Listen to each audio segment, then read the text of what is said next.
Hey everybody, Scoutcrafty here again, TGIF. Thank God it's Friday. We made it through another week. We have some crazy weather coming up our way, and as of now, I'm filming this Thursday. They don't know whether we're going to get 1 inches or 17 inches. And they don't know when it's going to start. It could start anywhere between 11 and 8 o'clock at night. So they don't know anything. It's the funniest thing ever. But they're sensationalizing it. They are. And the people buying the milk and bread are in a full frenzy. Full frenzy.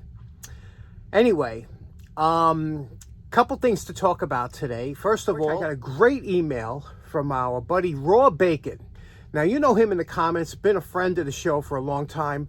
A couple weeks ago, I posted a video, and we talked about taxidermy of all things, and a mount that my dad had mounted, this mount here, that my dad had mounted up in the, that I have in the upstairs. And he, using Grok AI, did a couple videos and he sent me, and that just was so funny that I said, I got to share this with you. So check out what he sent me.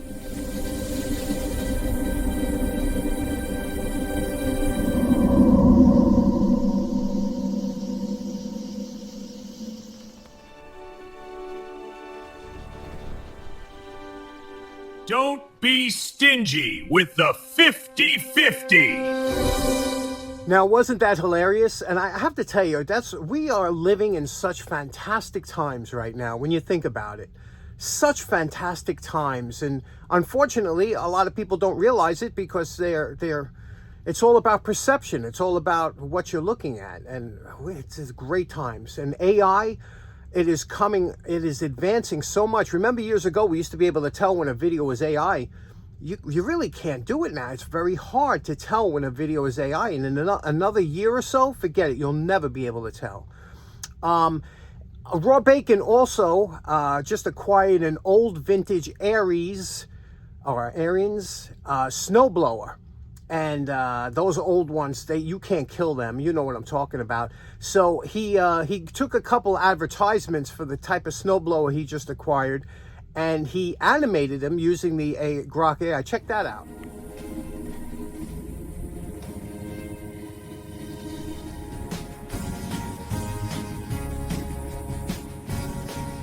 And that's awesome. I love those old advertisements. And lastly, he sent me he had a picture of him and his dad were about to go on a canoe trip with his 1976 Cherokee, and he animated that, and I thought that was so great. I said, you know, check that out. Sooner or later, we are all going to use the AI to animate some old pictures and things like that and bring our past loved ones back to life, more or less, and things like that. It's such a great thing that's coming along, and I wonder if you enjoy it as much as I do. But you got to be careful with it, because it could be like with any great power, there comes great responsibility, you know. That could be used for evil too. A lot of people are gullible to begin with. Can you imagine when you start having people telling you things and it really isn't them?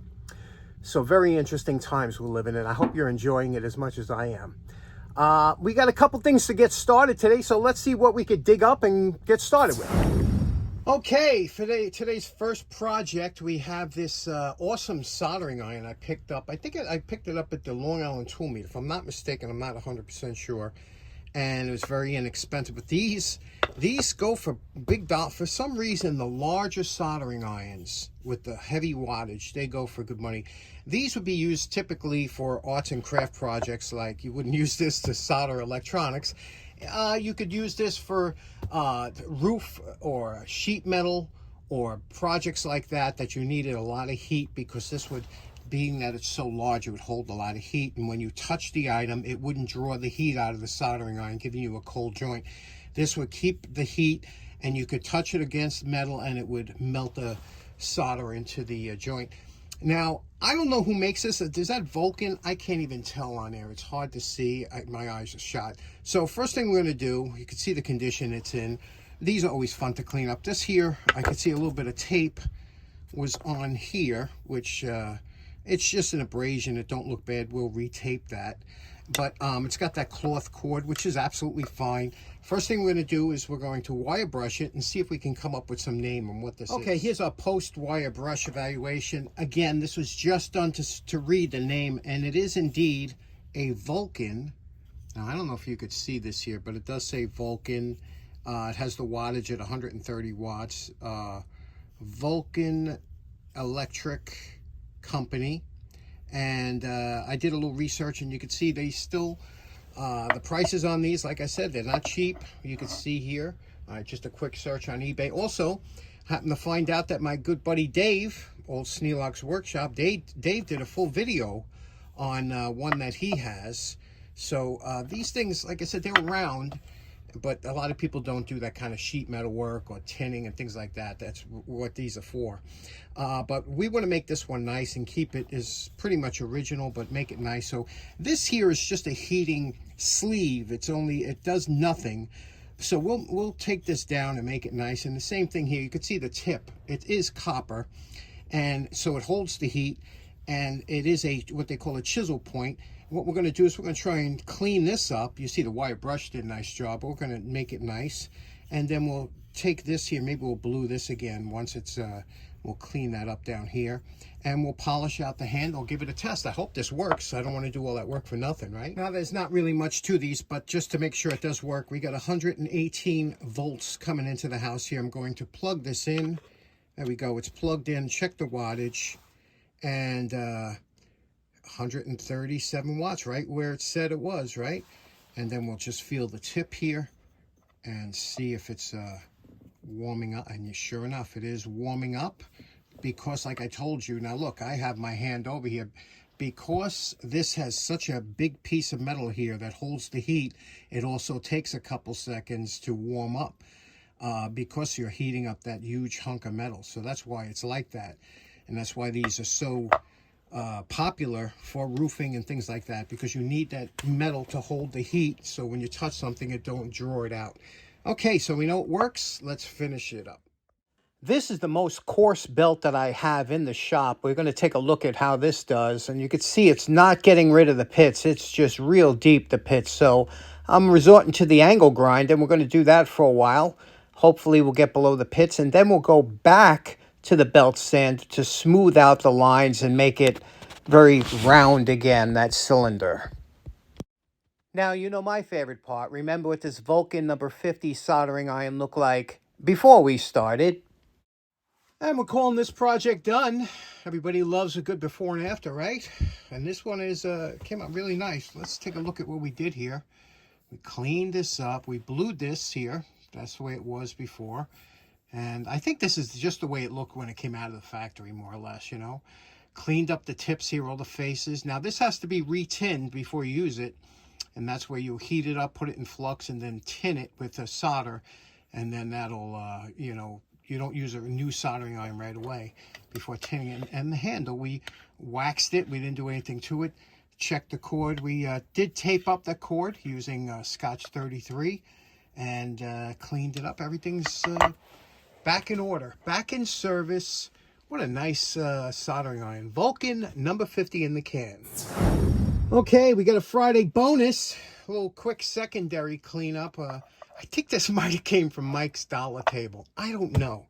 Or 50 cent. He sells stuff so cheap. Sometimes I say this would be a good project for the show.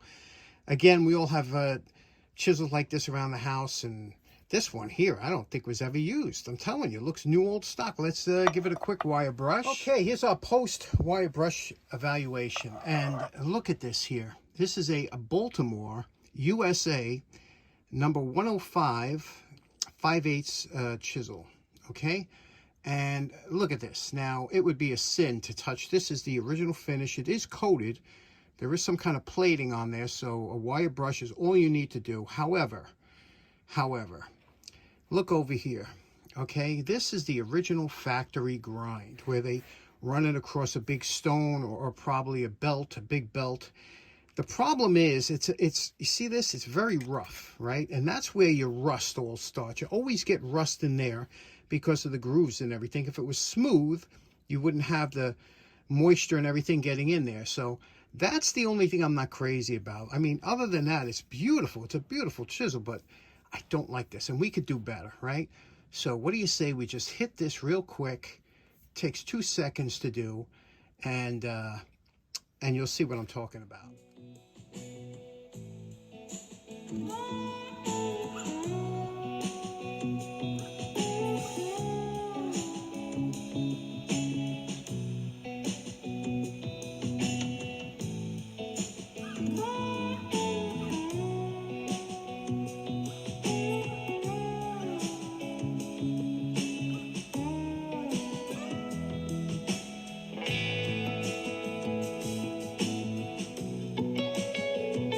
We took some paint thinner and wiped down the lettering here.